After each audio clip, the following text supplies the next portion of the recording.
Shalom teman-teman, ketemu lagi di hari Jumat dengan Mary. Topik ini hari ini adalah tentang gambaran 5 gadis bodoh. Ini adalah topik lanjutan dari satu paket lengkap pembelajaran saya tentang hukum kasih Allah. Bagaimana orang-orang Kristen, saya juga teman-teman Bapak Ibu yang tahu firman, kita hidup di dalam firman ya.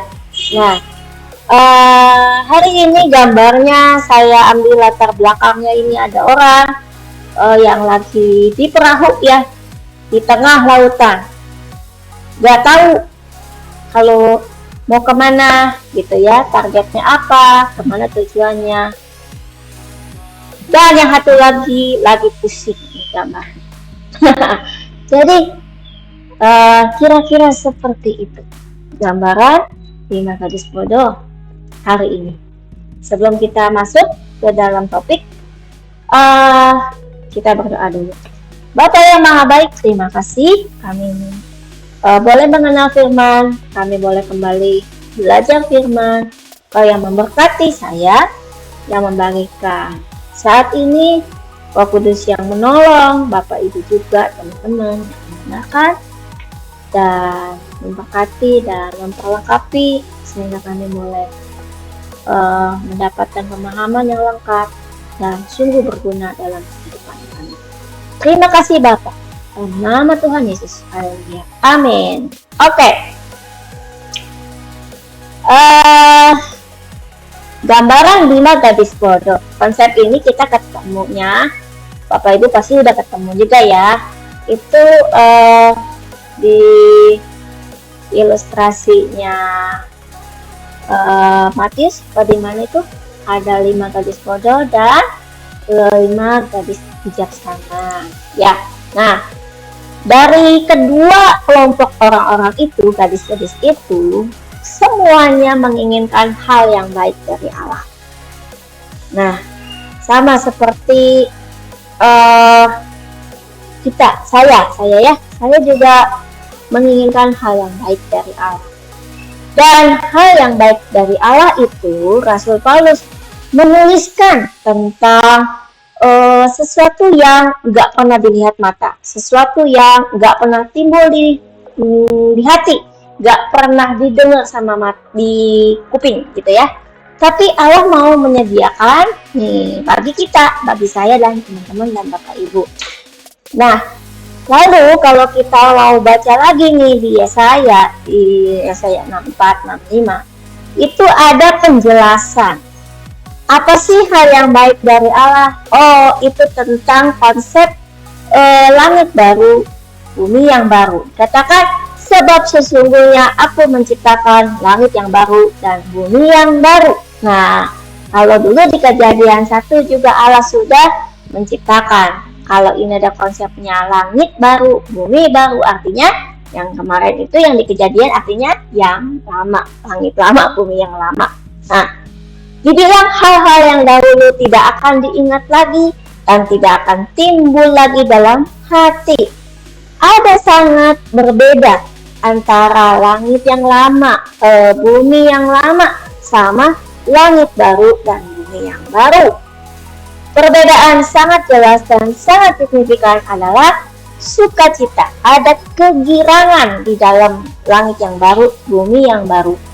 Di ayat berikutnya ditulis, aku menciptakan Yerusalem penuh sorak-sorak dan penduduknya penuh kegirangan. Wah, ini maksudnya apa? Yerusalem rohani ya, bukan Yerusalem yang ini. Yang dimana Allah tinggal di tengah-tengah orang Israel. Di tengah, kita juga orang Israel rohani, di tengah-tengah kita. Dan deskripsi lengkap tentang langit baru, bumi baru, Yerusalem baru ada di Wahyu 21. Nanti teman-teman dan Bapak Ibu bisa baca sendiri di sana. Nah, di sana itu memang sangat berbeda, udah nggak ada lagi yang lama. Yang lama itu apa? Kesedihan, sakit gitu ya. Kita harus lihat misalnya, itu udah nggak ada lagi. Yang ada adalah sukacita, hidup kudus, keteraturan, kedisiplinan. Semua yang dari Tuhan itu harus berjalan dengan sempurna. Dan dikatakan itu adalah semua hal yang baik dari Allah. Dan semua orang suka sama yang baik. Saya juga suka. Di dalam bahasa Mandarin, sesuatu yang menyenangkan itu dibilang berkat, kebahagiaan. Ya, fu. Nah, ini di dalam bahasa Ibrani dibilang simha. Dan kalau simha ini bahasa Ibrani, Bapak Ibu, ada sistem ya di alfabetnya bahasa Ibrani. Alfabetnya itu mereka ada sistem number. Jadi misalnya huruf M itu bernilai 40, CH bernilai 8, dan H bernilai 5 kalau di jumlah 113. Dan simha yang namanya berkat, kebahagiaan itu adalah simbol salib Tuhan Yesus yang dikorbankan ke istri dan sudah menebus kita. Ini prinsip yang sama, teman-teman. Nah, ketika Allah menciptakan bumi, surga, dan segala isinya dengan firman, kejadian kan? Nah, ketika bumi dan isinya manusia jatuh dalam dosa, bumi juga udah gak sempurna, Allah masih tetap konsisten. Dia ingin mau sesuatu yang bagus, sehingga Allah mengirimkan firman. Tadi dibilang menciptakan dengan firman. Sekarang bagaimana untuk memulihkan hubungan Allah dengan manusia? Dengan firman. Tapi firman kali ini harus menjadi manusia. Firman Allah yang menjadi manusia, yaitu Tuhan Yesus. Nah, dan ketika firman Allah yang menjadi manusia ini, Tuhan Yesus hadir tengah kita. Dia memberi contoh, teladan bagaimana manusia itu bisa hidup, hidup dengan kebenaran firman itu. Dan terakhir, misi besarnya, firman harus menghapus dosa manusia. Bapak, Ibu, saya juga teman-teman. Nah, itu sudah berhasil dengan sangat sempurna dan luar biasa. Ketika Tuhan Yesus di kayu salib menebus dosa semua orang, dia bangkit. Kemenangan ya, kebenaran firman Allah, laut sudah dikalahkan, sehingga hubungan antara manusia dengan Allah kembali menjadi tersambung kembali, gitu kan? Nah, tetapi yang aneh adalah ketika kita tahu sesuatu yang bagus dan sepertinya di konsep yang sama yang saat ini kita tinggal, kalau kita mau sesuatu yang bagus, kita harus berani membayar harga. Nggak ada yang promo isinya bagus, nggak ada ya. Nah, kita kan tadi ketemu tadi kan tentang konsep gadis bodoh dan gadis bijaksana. Hari ini judulnya gambaran 5 gadis bodoh. Saya akan hanya fokus sama topik gadis bodohnya. Nah, gadis bodoh ini ada tahu sama-sama pengen yang baik dari Allah, sesuatu yang gak pernah didengar telinga, sesuatu yang gak pernah dilihat mata, sesuatu yang gak pernah timbul di hati. Tetapi sayangnya, walaupun sama-sama membawa pelita, gadis bodoh tidak membawa minyak cadangan. Nah, kenapa harus membawa cadangan ketika kita mengikuti Tuhan Yesus? Banyak hal yang terjadi ya. Nah, ternyata juga gadis-gadis ini menunggu Tuhan Yesus tuh lama banget. Si mempelainya lama banget datang, sehingga semua gadis tertidur. Mau yang bijaksana, yang bodoh juga ketiduran. Sampai akhirnya minyak yang ada di lampu mulai habis dan harus menggunakan minyak cadangan. Dan sekali lagi si gadis-gadis bodoh itu tidak menggunakan waktunya, maka malah menggunakan waktunya ikut tidur bareng, ikut bete bareng. Nah, dan ketika ada teriakan mempelai akan datang, semuanya juga pada kaget, yang bijaksana kaget, yang bodoh kaget, mau beli. Dia pikir, oh iya nanti masih keburu kali ya, walaupun gak ada jelasnya si pengantin ini datang kapan ya. Kita mereka beli, udah berusaha sedemikian rupa, ternyata masih ketinggalan juga. Dan ketika mereka mau masuk, mereka tidak diizinkan lagi.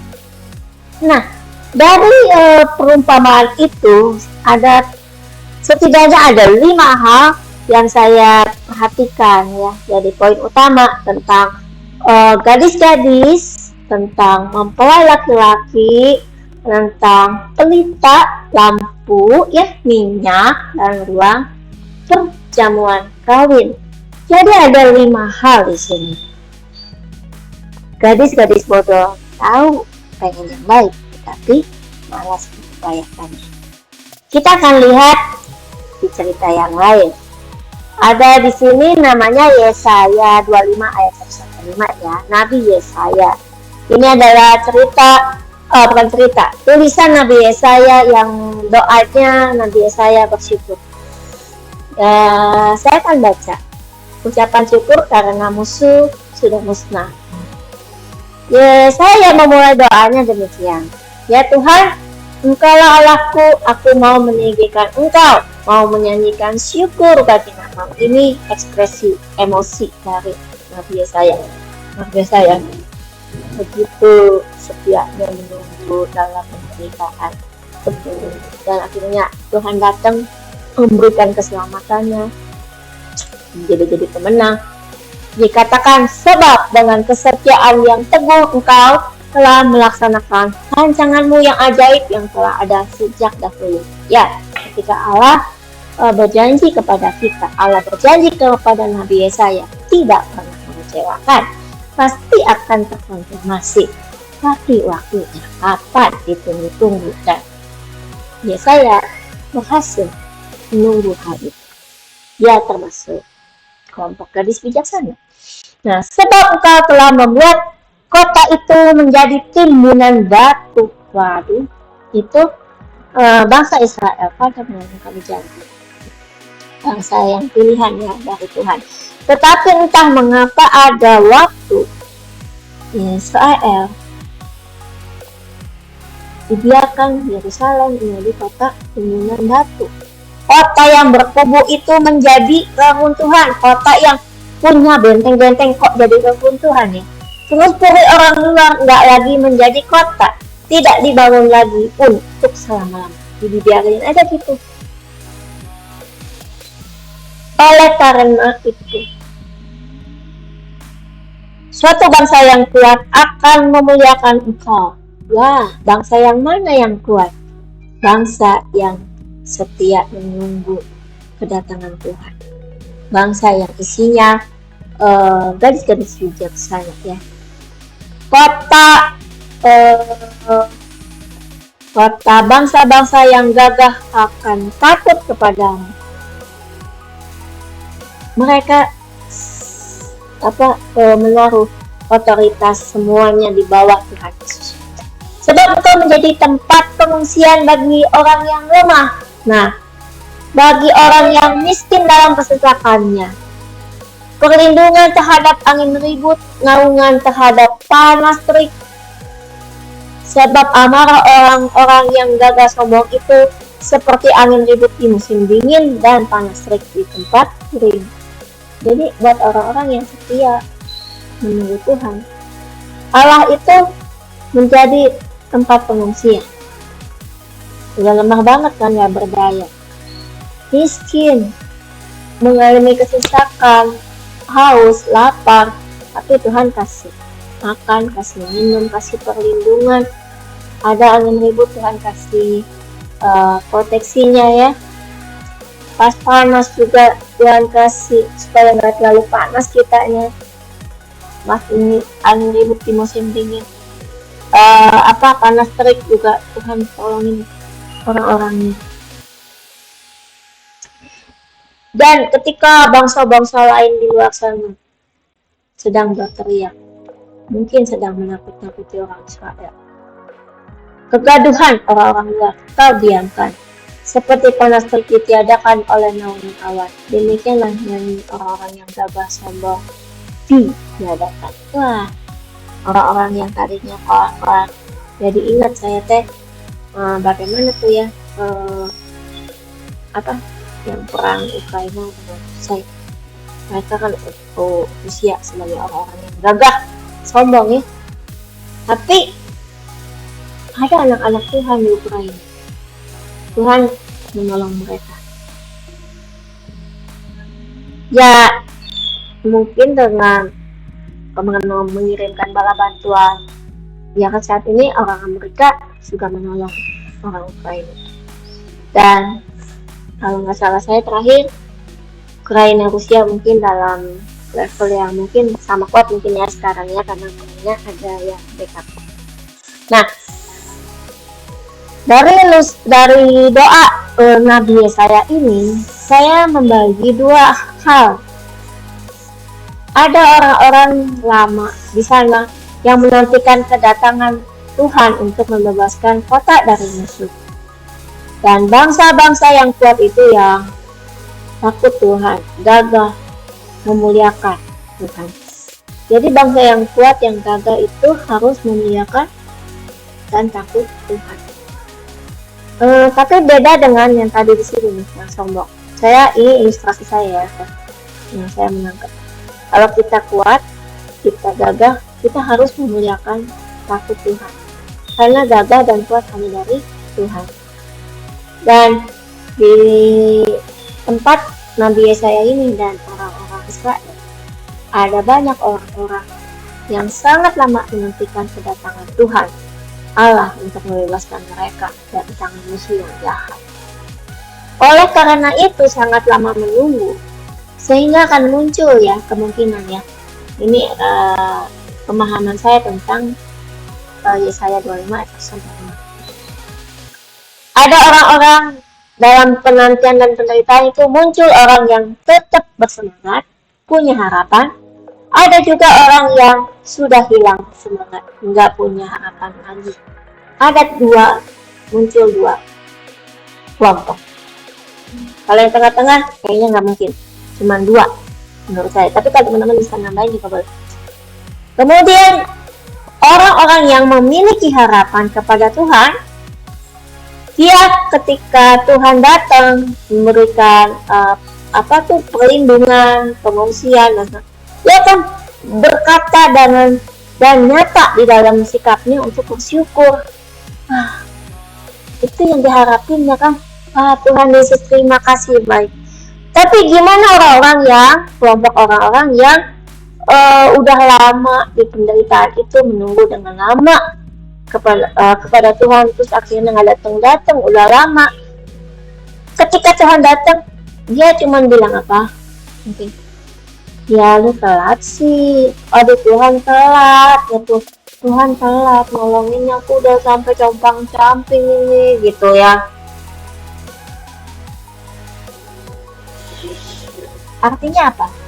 Mereka mungkin juga bersyukur tapi nggak sepenuhnya, karena ada bagian di dalam hati mereka, kenapa sih Tuhan baru datang sekarang?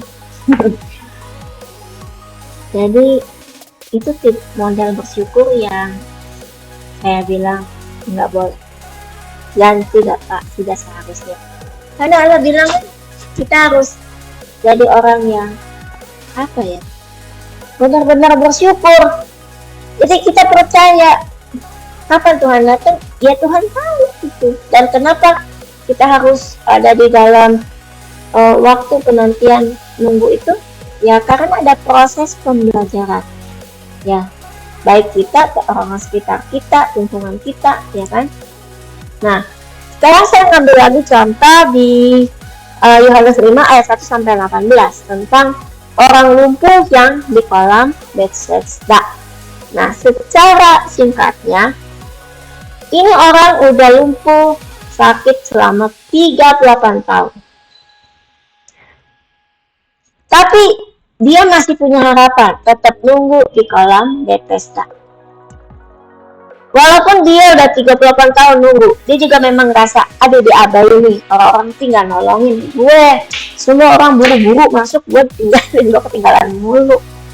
Nah ketika Tuhan Yesus datang, nanya, apakah kamu mau sembuh? Gitu ya, responnya aneh dan menurut saya nggak tepat, tidak tepat. Sehingga ketika Tuhan Yesus, tapi Tuhan Yesus tuh, aduh baik banget ya, nggak ambekan. Tuhan Yesus tetap bikin kesembuhan buat dia. Tetapi sebelum dan sesudah disembuhkan, orang lumpuh ini tetap tidak mengenal Tuhan Yesus. Gimana ya rasanya ya, gitu. Tapi untung Tuhan Yesus kita baik, beneran baik. Dia nggak marah. Lalu saat Yesus bertemu dia lagi di bait Allah, si orang lumpuh ini yang udah sembuh, Tuhan Yesus ngomong kepada dia lagi, ngingetin, kamu jangan berbuat dosa lagi ya. Nah ketika itu orang lumpuh itu baru sadar, baru kenal, oh ini Yesus yang nyembuhin dia. Aduh. Wah. Ya, ini yang tadi saya maksud, mungkin teman-teman bisa ya, benar-benar bisa menangkap ini ekspresinya, bersyukur tapi ya gimana gitu ya. Jadi ada orang-orang Yahudi ya di rohani juga tidak mengenal atau nggak mau mengenal Yesus. Saat itu di saat 4 itu yang di kejadian ini, Yohanes 5 ayat 1-18, orang-orang Yahudi ini masih mempersalahkan Yesus, Tuhan Yesus, karena menyembuhkan orang pada hari Sabat. Wah, jadi kalau hari Sabat mau sakitnya kayak apa kek, udah mau darurat, udah ntar aja besok. Tapi Tuhan Yesus hatinya berpihak kepada orang yang membutuhkan. Jadi hari Sabat dia tetap menyembuhkan orang-orang sakit, orang-orang yang membutuhkan, dan dia mengajak. Ini saya tulis makna dan kedudukan hari Sabat telah bergeser dari apa yang telah Allah tetapkan. Jadi orang-orang Yahudi di sana waktu itu hanya bilang hari Sabat itu hari Allah. Jadi kalau hari Allah harusnya berdoa, udah jangan ngapa-ngapain, jangan melakukan apa-apa termasuk pelayanan. Tapi Tuhan Yesus, Allah ingin hari Sabat itu harinya Allah, kita beribadah, kita berdoa, tetapi juga pelayanan kepada Allah, menolong orang-orang sekitar tetap dilakukan. Tapi orang mungkin juga akan bergeser lagi, oh kalau gitu boleh ya melakukan kegiatan itu, pelayanan gereja, pelayanan, oh berarti kita masih boleh kerja. Atau nggak apa-apa lah, nggak sekali kita main dulu. Nah, kembali kepada masing-masing. Jadi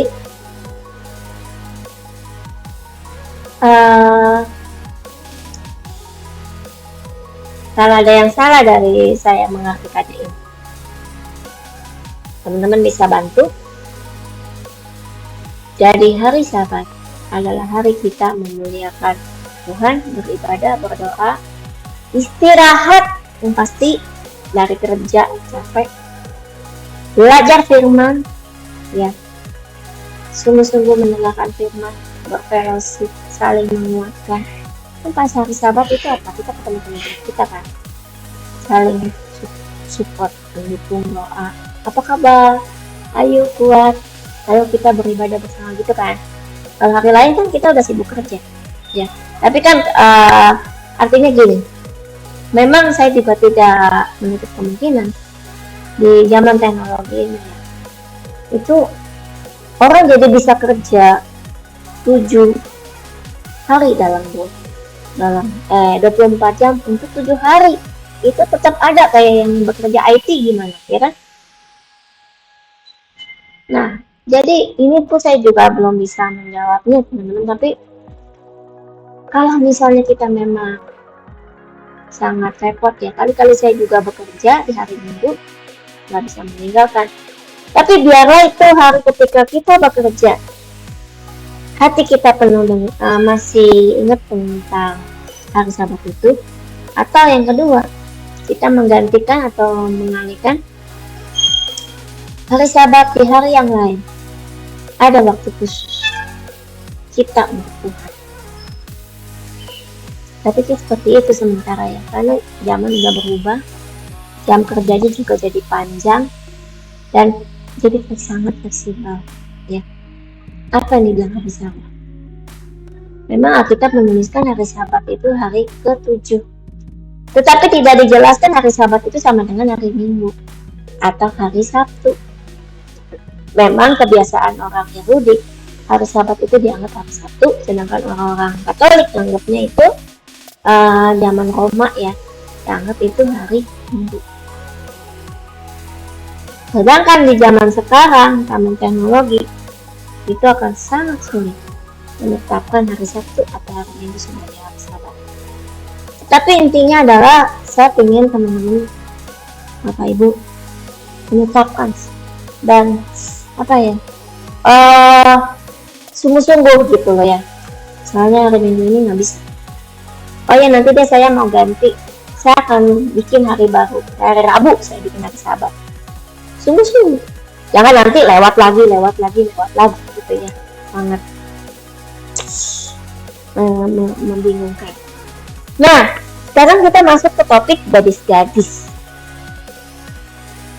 Tentang gadis-gadis ini kan saya tadi ngambilnya di Matius ya. Itu pakai bahasa Yunani.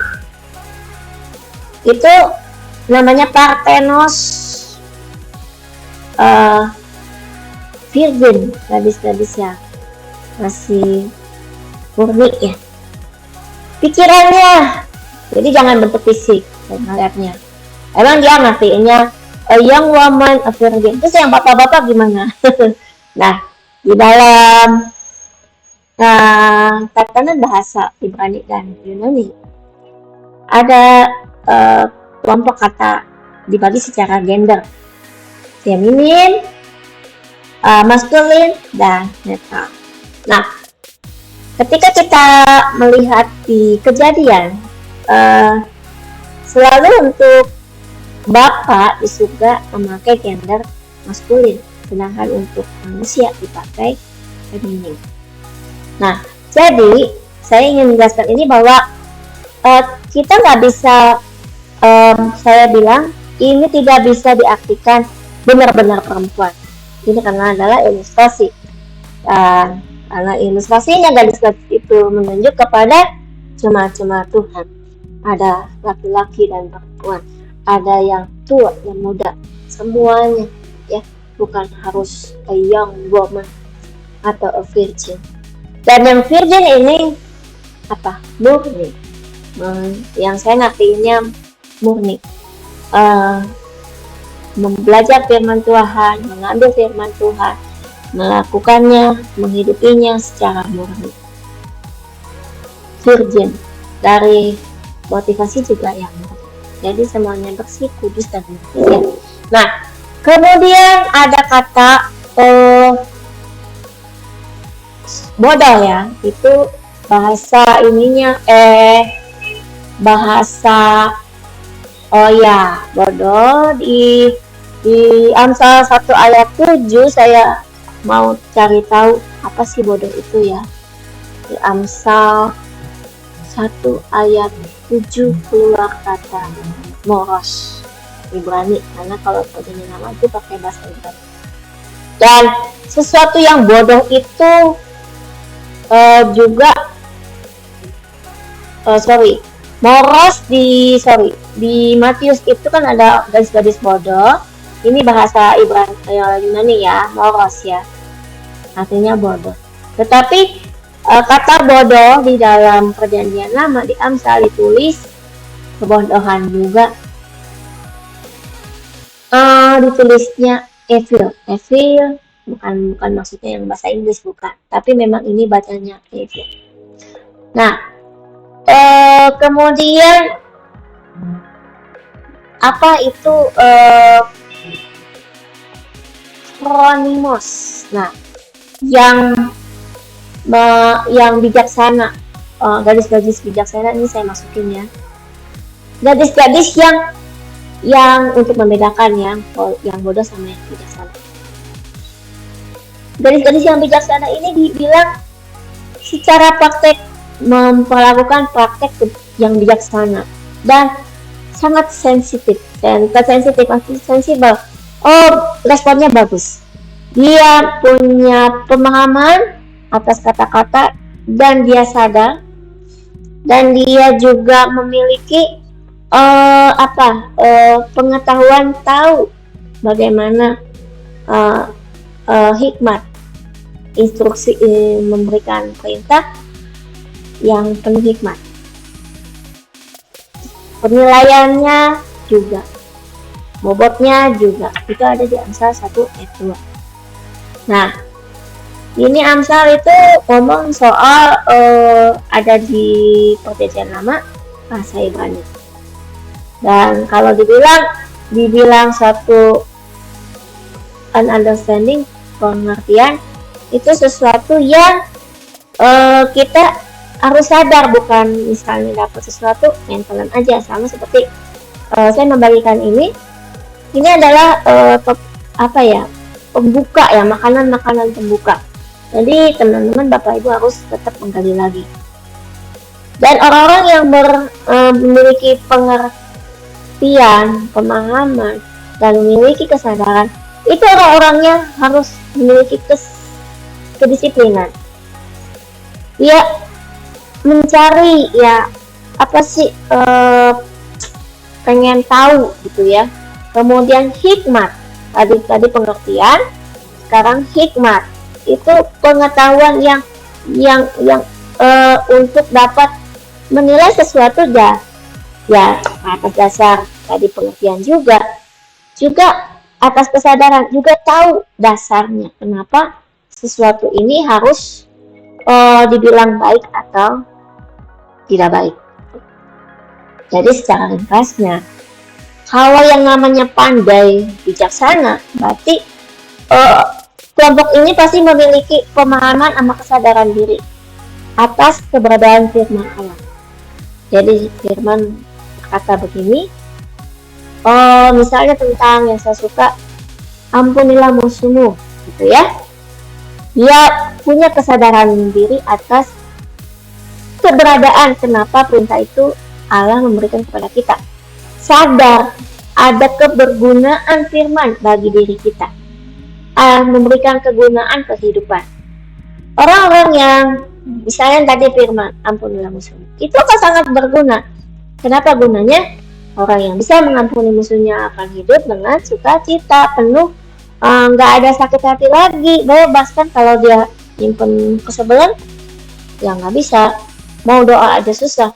Dan untuk kehidupannya akan berjalan terus. Mungkin yang sebel, yang bete sama kita, makin bingung kali ya, atau kok nih orang kayak gini gitu ya. Gue udah sebelin kok makin diberkatin Tuhan, lucu juga. Padahal yang kita sebel orang itu dia hidup dalam firman Tuhan dan benar-benar, padahal dia juga nggak tahu kalau kita lagi sebel sama dia. Jadi teman-teman pernah nggak ngalamin momen itu? Saya pernah. Nah, lalu orang yang pandai bijaksana itu tahu instruksi hikmat, tahu juga tentang kejelasan bagaimana posisinya dirinya itu sebagai anak-anak terang yang tinggal di bumi ini harus gimana. Dia tahu firman, kita harus bagaimana jadi terang ya, jadi yang memberikan contoh. Memiliki kemampuan menilai, menimbang persoalan dan peristiwa. Jadi segala hal tidak buru-buru untuk diberi label. Dan ini kriteria yang bijaksana. Agak menyimpang sedikit ya dari topik. Kembali ke gadis-gadis yang bodoh. Berbeda jauh ya pastinya. Ketika gadis-gadis bijaksana itu hidup teratur dan disiplin, penuh tahu targetnya. Tetapi yang gadis-gadis bodoh mut-mutan cerita abstrak, nggak tahu yang penting pokoknya ngikutin arus aja deh gitu ya. Terus misalnya dia juga udah punya target, tapi mungkin pas ketika targetnya kayaknya sulit, dia lalu beradaptasi, dia mengurangi kualitas. Ya udah lu ikut gitu aja lah, emang maunya gitu ya. Atau mengalir sesuai keadaan. Tetapi gadis-gadis bijaksana tidak, beda. Dan dia akan sabar menunggu sampai waktu itu datang. Waktu Tuhan. Ya, oke. Lalu kita masuk, balik lagi ke topik kita, gadis-gadis bodoh. Apa sih yang menyebabkan gadis-gadis ini menjadi bodoh? Pertama, karena kelelahan menunggu si kedatangan mempelai pria. Lama, bosen. Tapi mestinya dalam lama menunggu itu ada banyak ya waktu yang kegiatan yang bisa kita kerjakan. Tapi mungkin dia akan lebih enak bersantai sampai ketiduran. Ada juga kehilangan semangat di tengah penderitaan. Ini yang tadi tuh, yang orang-orang Israel di tengah kesulitan itu yang di Yesaya ya. Dan juga yang tadi orang lumpuh di kolam Bethesda. Kehilangan semangat di tengah penderitaan. Tolong Tuhan. Mengucap syukur juga emang kalau Tuhan baik ya. Tapi ya kita bisa lihat kualitas bersyukurnya kayak apa. Kemudian apa yang bisa menjadikan bodoh? Terlalu memikirkan diri sendiri. Nah, balik lagi tadi yang gadis-gadis tadi, gadis bodoh tadi. Udah mungkin si gadis bodoh itu mikir, udah bagus loh, gua datang duluan loh, mau nyongsong mempelai pria, aduh. Dia nggak mikirin tentang apa sih yang si mempelai itu mau, apa sih yang Tuhan Yesus pikirkan ya, apa yang Tuhan Yesus mau buat saya, yang mau untuk saya lakukan. Gimana sih saya bisa memenuhi itu kan? Ketika misalnya kita mencari, saya aja ya, mencari calon suami. Nah, saya ketemu cowok idaman, misalnya suami saya. Dan saya ingin menjadi wanita yang istri yang berharga, yang menjadi kebanggaannya, yang menjadi partner yang membuat dia makin cinta sama saya. Gimana? Jadi saya harus tahu juga apa yang dipikirkannya, kan?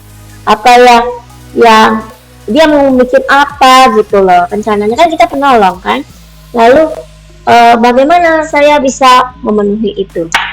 Nah, ini saya ingat tentang peristiwa Yesus membuat mukjizat memberi makan 5.000 orang di Matius 14 ayat 13 sampai 21 ya. Waktu itu orang-orang ikut lama, kemana 3 hari, ceritanya 3 malam ya. Orang-orang murid-murid bilang, Tuhan Yesus itu orang-orang pada lapar, udah malam, kita suruh pulang aja ya. Kata si murid-murid mungkin udah kecapean juga, daripada bikin repot, pulangin aja Tuhan. Tapi Tuhan Yesus ngomong apa? Lu kasih makan. Pasti cari-cari, adanya apa? Cuma 5 roti 2 ikan. Tapi Tuhan Yesus bikin mukjizat. Itu yang Tuhan Yesus mau. Kalau kita terlalu memikirkan diri sendiri, kita mau repot nanti. Itu yang bisa menjadikan kita bodoh. Kemudian kita cepat merasa puas. Ini juga sering banget. Gampang banget itu kita bisa lihat ya di Alkitab ada ya bagaimana orang ahli Taurat itu, orang Farisi, pengajar. Udah cukup lah, gue udah keren tahu, udah jadi pengajar, udah jadi pemimpin gitu kan.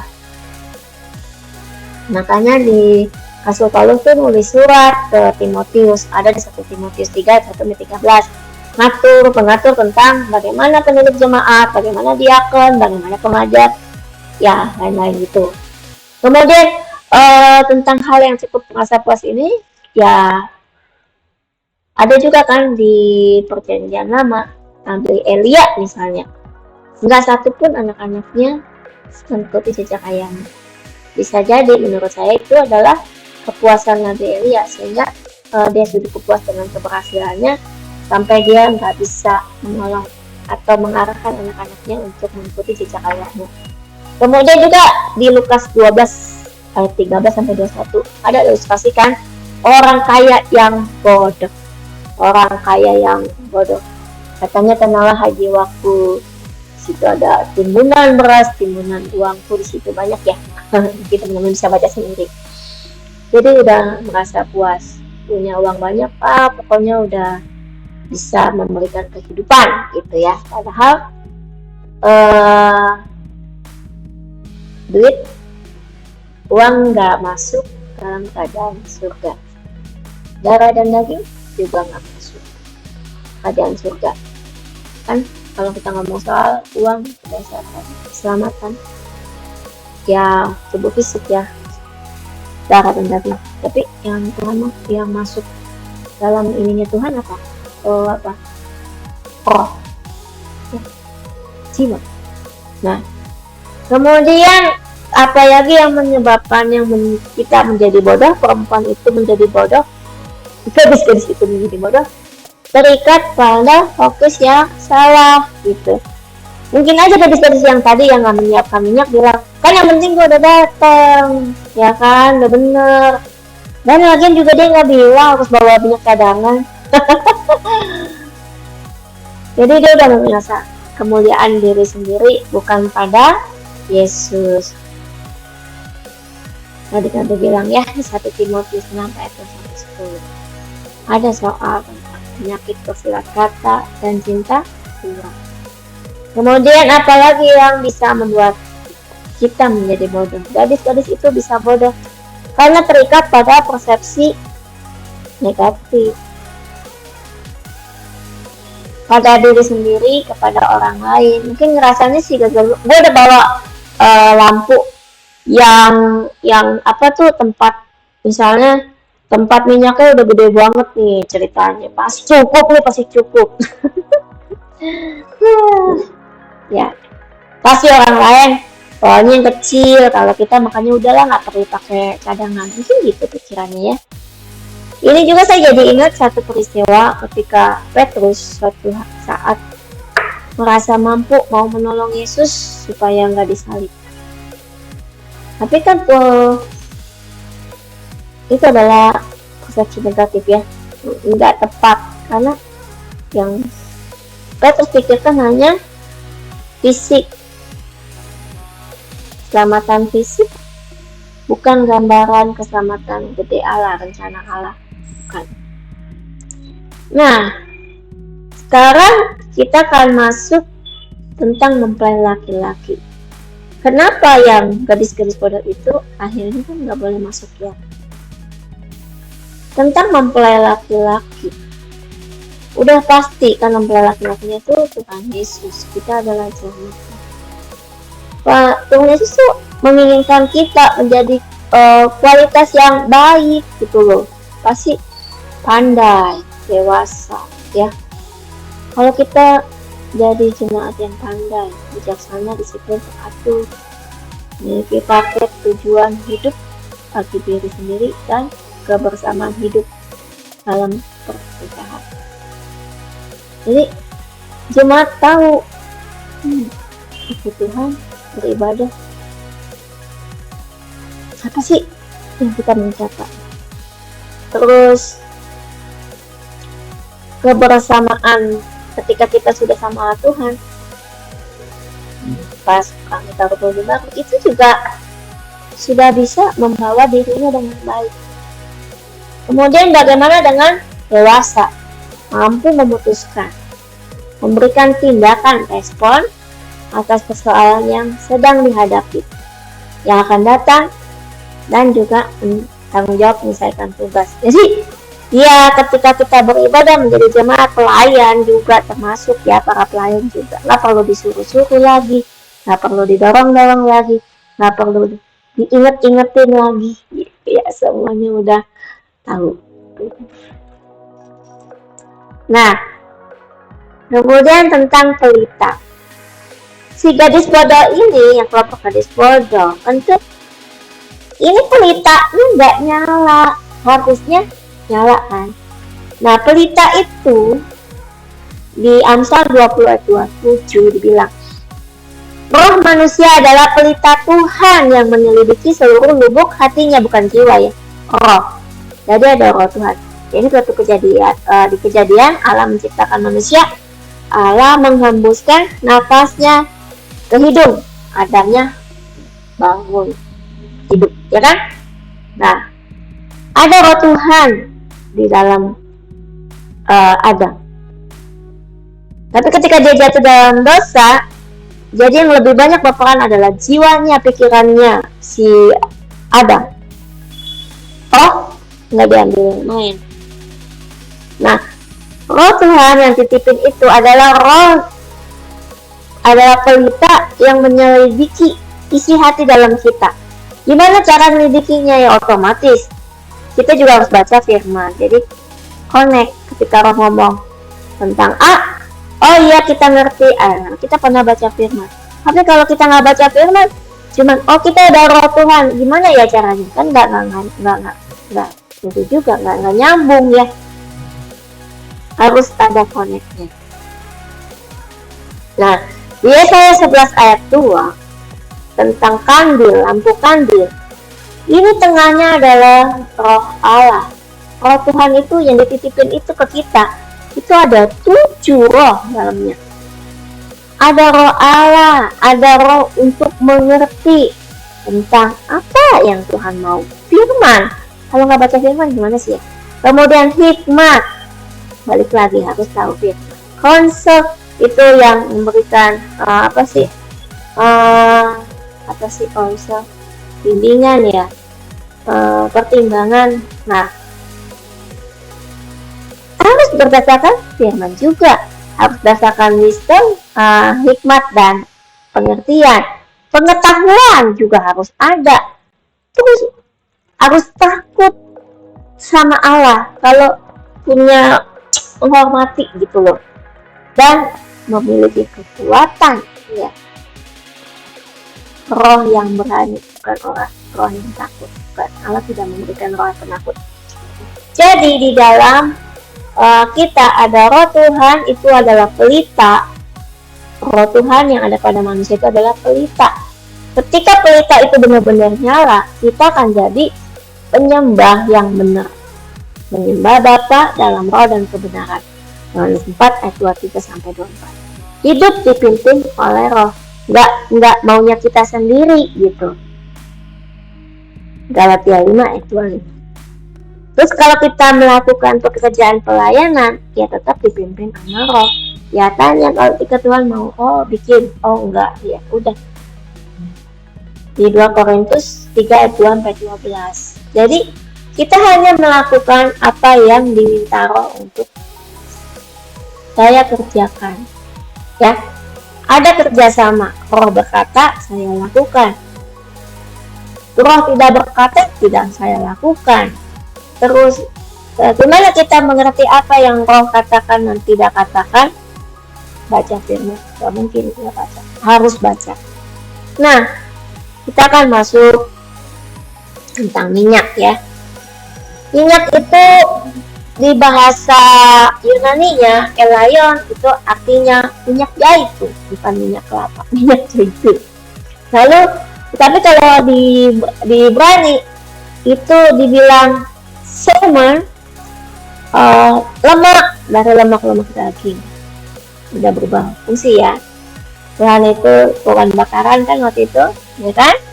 Nah, tapi lemak-lemak ini dibagi-bagi. Ada yang kegunaannya untuk lampu, itu dari lemak hewan ya. Terus minyak rempah untuk pengurapan dan ukupan wangi-wangian. Nah, tadi balik lagi di bahasa Ibrani. Di bahasa Ibrani, tiap alfabet bahasa Ibrani itu ada nilainya, nomornya. Itu kalau semen di jumlah 346 artinya materai dari Allah, keberanian, yakin untuk berubah. Allah itu adalah yang utama. Jadi ketika gadis bodoh itu kehilangan minyak, dia nggak bisa lagi atau menggunakan hikmah, menggunakan apa yang dari Allah tadi kasih. Kan ini tadi, kalau di Amsal 3 ayat 13-17, kita akan tahu bahwa hikmat itu isinya hari-hari pelindungan Tuhan. Apa? Kesehatan, keamanan, makanan, ya, kehidupan, kekayaan, kelimpahan. Itu dari Tuhan juga. Kalau yang enggak itu, mereka akan tahu menggunakannya dengan baik, bukan seperti orang kaya tadi tenanglah jiwaku, ya, bukan. Kemudian kemuliaan ini juga nggak seperti orang-orang ahli Farisi tentang di atas bumi, atau kesenangan, ya, itu bukan kalau udah jadi nabi gitu kayak Nabi Elia, sampai itu nggak ada anaknya yang meneruskan gitu, atau kedamaian. Jadi di tengah waktu-waktu kehidupan kita ada kedamaian kayak ada Daud, tapi dia tetap memuji Tuhan, menyembah Tuhan, memuliakan Tuhan, melakukan bagiannya. Bagaimana dengan Raja Salomo? Ya, Allah berjanji memberikan kedamaian kan di sepanjang masa pemerintahan Raja Salomo. Tetapi apa yang terjadi sesudahnya? Setelah Salomo, semuanya raja-raja sekali itu berantakan, ya, dan terus terpecah, ya, menjadi dua kerajaan, kerajaan Yehuda sama kerajaan Israel, 10 suku dan 2 suku. Nah, kemudian tentang ruang perjamuan kawin di bahasa Yunani-nya, misalnya gamos, di bahasa Ibrani-nya misteh. Ini punya geometri nama 354. Mohon maaf, ini saya belum sempat mencarinya lagi.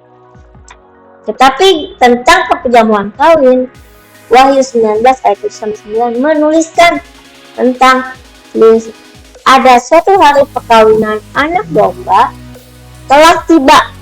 Perkawinan anak domba telah tiba, pengantinnya telah siap sedia. Nah, ketika pengantinnya siap sedia, saya dan teman-teman itu pakai kain yang halus, kain lenan yang halus berkilauan putih bersih. Lenan halus dijelasin lagi di Wahyu itu perbuatan yang benar dari orang-orang kudus. Janji, ya balik lagi, pengantin Tuhan, gadis-gadis yang bijaksana.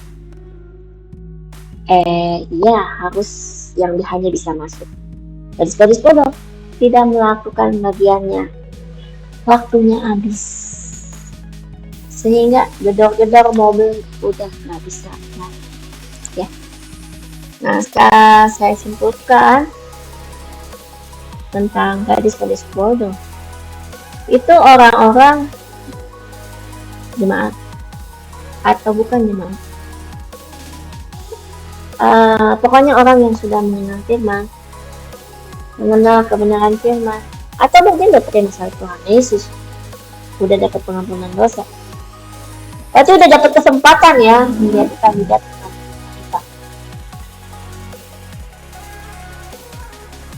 Tetapi sayangnya nggak ditingkatin lagi, cukup sampai situ. Jadi ketika waktu berjalan, udah diberkatin, keluarga udah oke, baik-baik saja, pekerjaan udah oke, dia nggak meningkatkan dirinya lagi untuk menjadi yang lebih baik, menjadi pengantin wanita. Kenal firman itu baru jadi kandidat, lagi nunggu mempelai pria datang. Sangat ini, ya, ironis. Oke, coba depan saya akan bagian lagi, kita akan belajar lagi tentang gadis-gadis bijaksana, lanjutan dari ini. Terima kasih buat teman-teman yang baru bergabung, dan bila ada teman-teman mau menambahkan, Bapak boleh menambahkan, silakan tulis di kolom chat, dan saya sangat senang.